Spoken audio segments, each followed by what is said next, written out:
इससे पहले जब हमने विधानसभा चुनाव के दौरान आपका इंटरव्यू लिया था, तब आपने मेरे ही इंटरव्यू में बहुत सारी गालियाँ दी थी कांग्रेस को, और उसी कांग्रेस के साथ आपने अभी गठबंधन कर लिया। दी थी। बीजेपी वाले अगर धर्म के आधार पर वोट मांगे तो आप उसे नफरत बताते। आप जाति के आधार पर वोट मांग रहे हैं, तो क्या ये मोहब्बत है? राजस्थान में दूसरे चरण के मतदान में आज शाम को चुनाव का प्रचार प्रसार थम चुका है, और इसी कड़ी में हम डूंगरपुर बांसवाड़ा जो लोकसभा सीट है उनके प्रत्याशी है यहाँ पर भारतीय आदिवासी पार्टी के राजकुमार रौत, उनके साथ मौजूद हैं।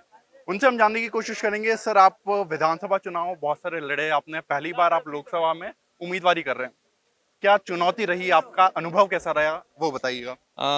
लोकसभा चुनाव का जो शुरुआती दौर रहा, अनुभव अच्छा रहा। एरिया काफी बड़ा था और जैसे जैसे प्रचार का दौर बढ़ता गया, गति बढ़ती गई। लेकिन हमने एक चीज फेस किया यहाँ पर कि राजनीतिक विचारधाराओं की टकराव होती है।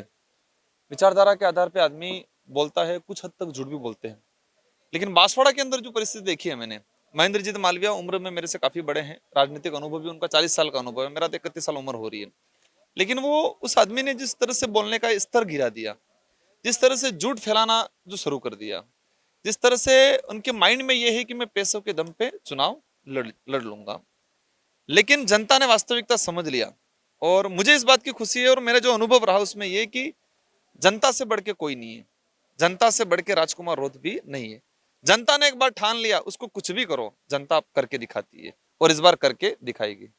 राजकुमार जी, मैं आपका पहले भी इंटरव्यू ले चुका हूं, और इससे पहले जब हमने विधानसभा चुनाव के दौरान आपका इंटरव्यू लिया था, तब आपने मेरे ही इंटरव्यू में बहुत सारी गालियां दी थी कांग्रेस को, और उसी कांग्रेस के साथ आपने अभी गठबंधन कर लिया। दी थी मैंने, बिल्कुल दी थी। तो कैसे इसलिए नहीं बता रहा हूँ, वही कांग्रेस जो उसको हम कमल कांग्रेस बोलते थे, कमल कांग्रेस बोलते थे। सेंट्रल की कांग्रेस, यहाँ की कांग्रेस में रात दिन का अंतर था। यहाँ की कांग्रेस कांग्रेस नहीं थी, यहाँ की कांग्रेस कमल कांग्रेस थी। और जो मालवीय जी कांग्रेस के नेता थे, लेकिन बीजेपी के लिए काम करते, क्लियर हो गया आज। जो कांग्रेस के नेता जो बीजेपी के साथ मिलकर काम करते थे, वो सारे के सारे कांग्रेस के नेता आज भाजपा में चले गए। तो हम सही कह रहे थे। आज ओरिजिनल कांग्रेसी, हम धन्यवाद देते हैं उन कांग्रेसियों को जो आज हमारे साथ खड़ा है, वो ओरिजिनल कांग्रेसी है। लेकिन वो बेचारा लाइन के पीछे खड़ा था, आज उसको अवसर मिला है। तो ओरिजिनल जो कांग्रेसी विचारधारा को समझता है, कांग्रेस की आइडियोलॉजी को समझता है, वो आज हमारे साथ खड़ा है। और जो डुप्लीकेट था, कांग्रेस के नाम से सिर पर राजनीतिक रोटियां सेक रहे थे, वो सारे के सारे भाजपा में चले गए, यहाँ कुछ चुप बैठे हुए भी।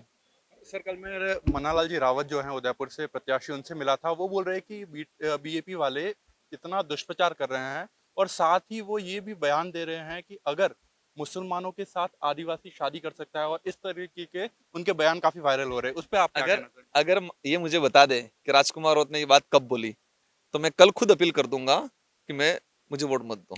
नहीं, लेकिन ये इतना झूठे लोग हैं। ये मुझे लगता है कि मैंने हिस्ट्री में पढ़ी, हमारे देश में मुगल आए, राजा रजवाड़ों ने राज किया, हमारे देश के अंदर अंग्रेज आए, लेकिन अंग्रेज भी इतना झूठ नहीं बोलते थे जितना भाजपा वाले झूठ बोल रहे हैं। इनकी सोच की उपज है ये।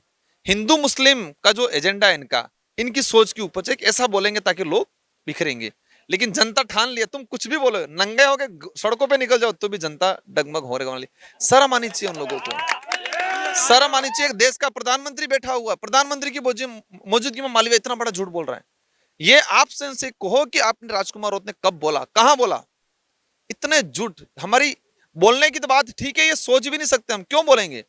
आदिवासी समाज मुस्लिम की बहन बेटियों को बहन बेटी समझता है, मुस्लिम समाज आदिवासी बहन बेटियों को बहन बेटी समझ रहा है, एससी समाज अपने आपस में जुड़ा हुआ है, ओबीसी समाज जुड़ा है। लेकिन ये हिंदू मुस्लिम का जो एजेंडा चलाया पूरे देश में, वो इसको यहाँ पर फॉर्मूला अपनाना चाह रहे हैं, लेकिन यहाँ पर कोई फर्क पड़ना नहीं है। ठीक है, इतना झूठ बोल रहे हैं कि जिसकी कोई सीमा नहीं है।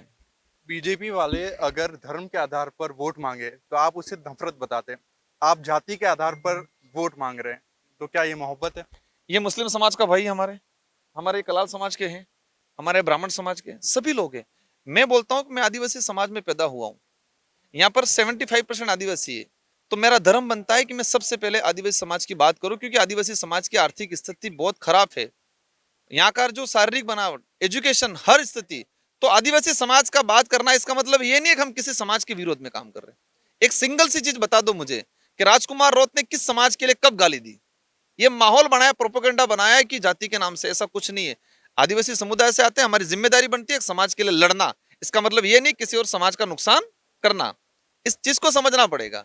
ये तो भाजपा वालों का एजेंडा है कि इस तरह से माहौल बढ़ाए। ये बोले मोदी जी इस लेवल का आदमी हिंदू मुस्लिम सीधा बोल रहा है, हमें बताओ कब बोला हमने? आगे बढ़ो। राजकुमार जी, इससे पहले जब आपने बोला था कि आप इससे पहले बीटीपी में थे, अब बाप में आए, और मेरे कल मन्नालाल रावत जी से बात हुई थी, तो वो ये बता रहे थे कि आप एक और पार्टी नई ज्वाइन करने वाले हैं, और उसका नाम उन्होंने शायद कुछ बीटीसी के आसपास बताया था। इसके बारे में आप क्या कहना चाहेंगे? मन्नालाल जी डीटीओ से रिटायर्ड हैं, तो हो सकता है उनको डीटीओ याद आया हुआ होगा। ठीक है कि मैं इन पे कोई कमेंट नहीं करना चाह रहा। उनको वो पॉलिटिक्स की एबीसीडी भी समझ नहीं पाए। ठीक है, वो या तो भाजपा की कुछ मेहरबानी हो जाएगी तो जीत जाएंगे, बाकी क्षेत्र में जनता को जाके पूछो तो क्यों, वहां जनता पे को तो नहीं आपके पता भी है। उम्मीदवार है, आप उनको कमजोर समझते हैं क्या? कह रहे ना हमारा उम्मीदवार टक्कर दे रहा है शानदार तरीके से। अगर कुछ होता है तो जनता की या भाजपा जिस तरह से प्रोपेगेंडा बना रहा है, हिंदू मुस्लिम कर रहा है, क्योंकि वहां पर हिंदू मुस्लिम के नाम से ज्यादा जहर गोल रखा है। और हम दावे के साथ कह रहे हैं कि इनकी चलने वाली नहीं है, हमारा कैंडिडेट शानदार फाइट दे रहा है और जीतेगा। ओके, सर मैं ये जानना चाहूंगा कि आप इससे पहले यहाँ पर एमएलए रह चुके हैं और अब आप एमपी शायद बन सकते हैं, तो ऐसे में आपके क्या विजन रहेगा इस क्षेत्र को लेकर? यहाँ पर यूथ, जैसे कि मैं आप देख सकते हैं कि यहाँ पर काफी इन्फ्लुएंस है और काफी भारी मात्रा में यहाँ पे यूथ आया हुआ है, इसको लेकर आपका क्या स्पेसिफिक विजन रहेगा कि जिसपे ये भरोसा कर सकें? मैंने सारी स्टडी की कि इस क्षेत्र को किस तरह से डेवलप किया जाए। सबसे पहली कड़ी है एजुकेशन। एजुकेशन का स्तर बिल्कुल यहाँ डाउन है। एक कक्षा के अंदर 3-3, 4-4 क्लास के बच्चे बैठते हैं आज भी। ये भाजपा की निगाह भी नहीं गई, सरकार की निगाह भी नहीं गई, और ना मीडिया की निगाह पे गई। एक क्लास में, एक रूम में 3-3 क्लास के बच्चे बैठ रहे हैं। अब टीचर किसको पढ़ाएगा? हमारी पहली प्राथमिकता रहेगी बेस्ट एजुकेशन दे, बेस्ट एजुकेशन भौतिक सुविधा दे।